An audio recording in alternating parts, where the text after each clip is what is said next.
आदाब। नमस्कार दोस्तों। पिछली वीडियो में हमने बात की थी कि ऑटोमन एम्पायर है उसका अंत कैसे हुआ और आज का जो मॉडर्न तुर्की है और जो मिडल ईस्ट है जिसमें ईरान, इराक, सीरिया वो सब आते हैं, उसका जन्म कैसे हुआ। तो आज हम बात करेंगे कि क्या ऑटोमन एम्पायर आज की तारीख में फिर से बन सकता है। तो चलिए वीडियो स्टार्ट करते हैं, लेकिन वीडियो स्टार्ट करने से पहले आप मेरी चैनल को सब्सक्राइब कर लीजिए और अगर आपको ये वीडियो देखने के बाद पसंद आए तो इसको लाइक और शेयर भी करना मत भूलना। तो दोस्तों, तारीख थी सन 2002 जब टर्की के अंदर इलेक्शन हुए और इस इलेक्शन के अंदर रजब तैयब एर्दोगान नाम के नेता के आगेवानी में एक सरकार बनी। 1923 से जब अतातुर्क मुस्तफ़ा कमाल पाशा ने रिपब्लिक ऑफ टर्की की स्थापना की थी, उसके बाद टर्की एक शांत, मॉडर्न और सेक्युलर कंट्री था, लेकिन उसके अंदर इस्लामिक कल्चर का जो प्रभाव है वो अभी भी देखने को मिलता था। टर्की जो है वो उसके बाद नेटो का एक हिस्सा बना, फिर वो अपने आप को यूरोपियन देश बताता है और यूरोपियन देशों से अपनी तुलना करता है। और वो जो पूरा मिडल ईस्ट है उसके अंदर एक समय में एकदम शांत और सबसे तेज़ तरक्की करने वाला मुल्क था। हालांकि उसके पास जो पेट्रोलियम है, जो कि सारे अरब देशों के पास एक बहुत ही बड़ी गॉड गिफ्ट है, वो उसके, लेकिन फिर भी टर्की ने अपनी नीतियों और अपने जो कल्चर है उसकी मदद से एक बहुत ही पावरफुल इकोनॉमी बनाई थी। और टर्की की जो हल्की इकोनॉमी है उसके अंदर बहुत बड़ा हिस्सा टूरिस्ट का है, क्योंकि वहाँ पर घूमने आते हैं। वहाँ पर जो महल है, इस्तांबुल, अंकारा, कोनिया जैसे शहरों में जो महल और जो किले बनाए हैं ऑटोमन सुल्तानों ने, उसको देखने के लिए लाखों लोग विदेश से हर साल तुर्की में आते हैं। तो ये तो बात थी सन 1923 से 2002 तक की, लेकिन 2002 में नए प्रधानमंत्री रजब तैयब एर्दोगान ने तुर्की का जो गोल्डन एज था, यानी 16वीं 17वीं शताब्दी में, उसमें तुर्की को वापस ले जाने का फैसला किया और इस्लामीकरण की नीति से प्रचार किया और सत्ता पर आए थे। इनकी सरकार के अंदर तुर्की की जो विदेश नीति थी वो पूरी तरह से बदल गई। वो तुर्की जो एक समय में शांत मुल्क था, वो अब आक्रामक नीति इख्तियार कर ली उसने और अपने जो पड़ोस के देश हैं उसके साथ अलग अलग वॉर के अंदर हिस्सा भी लेने लगा तुर्की।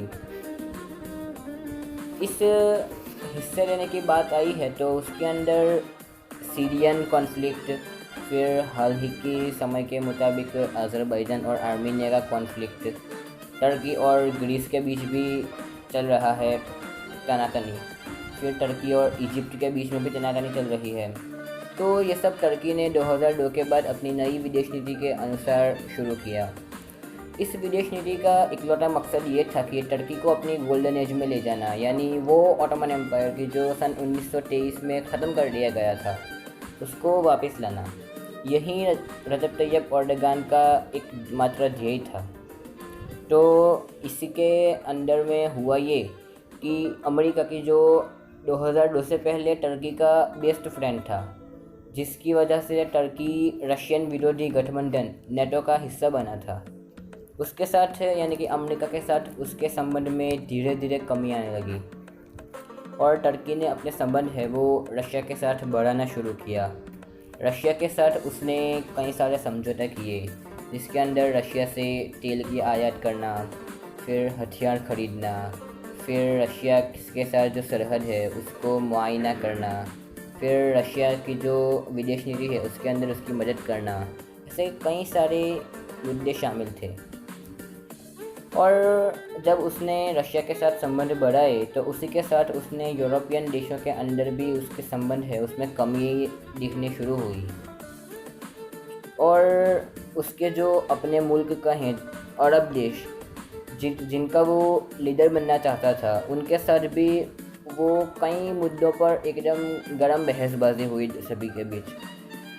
अरब देशों की बात करें तो इसमें तुर्की के जो दुश्मन देश हैं उसके अंदर इजिप्ट, सऊदी अरेबिया, और सीरिया का शुमार किया जाता है। सीरिया में जो सरकार है तुर्की उसका विरोध करता है और जो बाकी गठबंधन है उसको सपोर्ट करता है। तो हुआ ये कि टर्की की इस बदली हुई विदेश नीति और इस रवैये से पूरा जो मिडल ईस्ट और यूरोप है वो प्रभावित हुआ।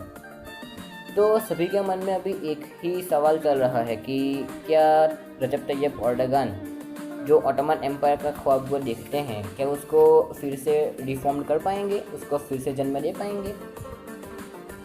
तो दोस्तों, हाल की तारीख के अंदर कोई भी देश दूसरे देश पर हमला करने से पहले हज़ारों बार सोचता है, और अगर हमला कर दे और उसके इलाकों पर कब्ज़ा कर भी ले तब भी उसको बरकरार रखना बहुत ही मुश्किल काम है। इसके अंदर उसको पूरी दुनिया से विरोध का सामना करना पड़ सकता है, जैसा कि रशिया ने क्रीमिया पर हमला किया उस वक्त उसे करना पड़ा था।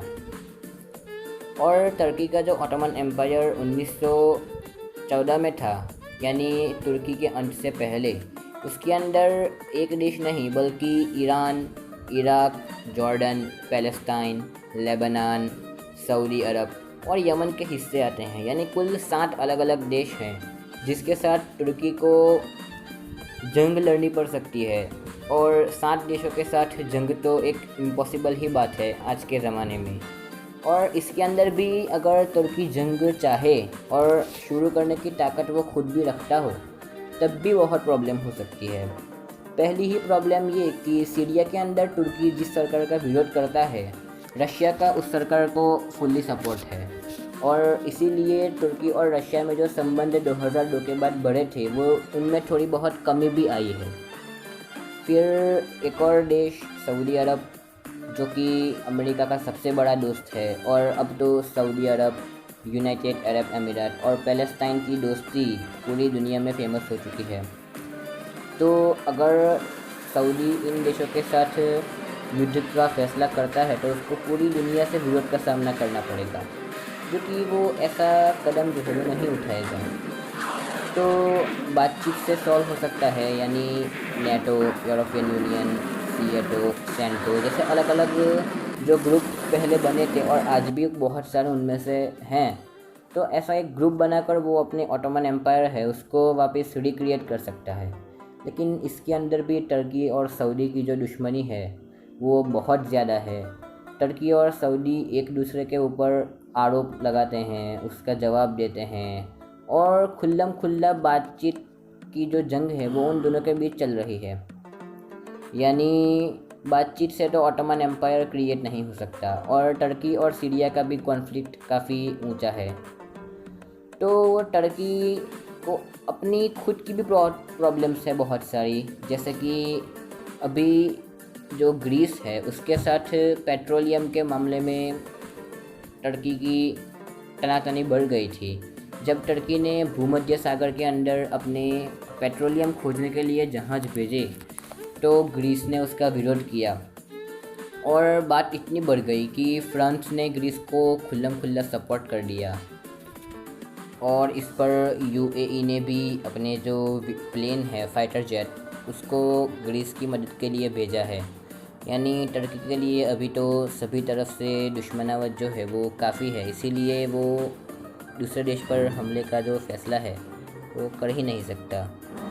यानी इस पूरी बात का निचोड़ ये कि तुर्की जो है वो ऑटोमन एम्पायर को फिर से रिक्रिएट करने का जो सपना देखता है वो नहीं कर सकता। तो फिर रजब तैयब एर्दोगान के पास क्या ऑप्शन बचता है अपनी जो वादे हैं उसको पूरा करने का? तो इसका एक ऑप्शन तो ये है कि तुर्की जो है वो अपनी इकोनॉमी को, अपने अर्थतंत्र को इतना ऊपर ले जाए कि दुनिया की सुपर पावर का दर्जा हासिल करे। तो ये बात बन सकती है कि तुर्की दुनिया में एक बड़ी ताकत बनकर उभर सकता है। इसके लिए रजब तैयब एर्दोगान को तुर्की के अंदर काफ़ी फेरबदल करने पड़ेंगे, और तुर्की का जो प्रॉब्लम्स अलग अलग देशों के साथ है उसको भी सुधारना पड़ेगा, तभी ऐसी तेज़ तरक्की पॉसिबल है जैसे तरक्की हाल के समय के अंदर चीन ने की है। चीन ने 1990 के बाद तेज़ी से ग्रो करके आज दुनिया की सुपर पावर बन गया है। तुर्की भी ऐसा कर सकता है कि जिससे उसको जो सुपर पावर स्टेटस उसका जो चला गया था 1923 में, वो उसको वापस मिले। तो ये कुछ ऑप्शन थे कि जो रजब तैयब एर्दोगान कर सकते हैं। और टर्की की आर्मी जो है वो तो पहले से ही काफ़ी ताकतवर है, और जो अरब खित्ता है उसके अंदर ईरान के बाद दूसरे नंबर की सबसे बड़ी ताकत जो है वो टर्की ही है। और टर्की के अपने जो पॉलिटिकल संबंध है अलग अलग देशों के साथ, उसको भी सुधारने की काफ़ी ज़रूरत है। क्योंकि हाल की अगर दुनिया में हम बात करें तो टर्की के जो खुले फ्रेंड्स हैं, यानी जो उसको वॉर हो या शांति हो, सबके अंदर सपोर्ट करे तो ऐसे सिर्फ उसके 3 ही दोस्त हैं। पहला खुद ईरान, दूसरा पाकिस्तान और तीसरा अज़रबैजान, जिसके अंदर इतनी ताकत नहीं कि वो पूरी दुनिया से अकेले भिड़ जाए टर्की के लिए। रशिया जो है वो अपने मतलब की बात करेगा युद्ध के अंदर, वो खुल्लम खुल्ला सपोर्ट जो है वो तुर्की को नहीं देगा। यानी रजब तैयब एर्दोगान को सारे देशों के साथ अपने संबंध है उसको सुधारने की ज़रूरत है, और अपनी जो ये इस्लामीकरण की नीति है उसके अंदर बदलाव करके टर्की को एक मॉडर्न और हाई प्रोफाइल स्टेट बनाना पड़ेगा, कि जिससे उसका जो स्टेटस है सुपर पावर का वो मिल सकता है। और इसी के बाद हो सकता है कि टर्की अपनी जो ऑटोमन एम्पायर का जो एरिया है उसको भी बढ़ा सके। तो दोस्तों, आज हमने बात की कि क्या ऑटोमन एम्पायर जो है वो फिर से रिक्रिएट हो सकता है। अगर आपको मेरी ये वीडियो पसंद आई हो तो इसको लाइक और शेयर करना, और इन्फोटेक बाय RRS को सब्सक्राइब भी कर लेना, ताकि आपको ऐसी नई नई वीडियोस जल्द से जल्द मिल जाए। और बेल आइकन को दबाना मत भूलना। और दोस्तों, अगर आपको ये देखना है कि ऑटोमन एम्पायर के जिसके बारे में मैंने आपसे बात की उसका जन्म कैसे हुआ और उसका अंत कैसे हुआ, तो उसके ऊपर मैंने 2 वीडियो बनाई है, आप वहाँ जाकर देख सकते हैं। उसकी लिंक जो है वो नीचे डिस्क्रिप्शन में दी गई है, आप उसको चेक कर लेना। तो मेरी अगली वीडियो तक इंतज़ार करना, तब तक के लिए गुड बाय।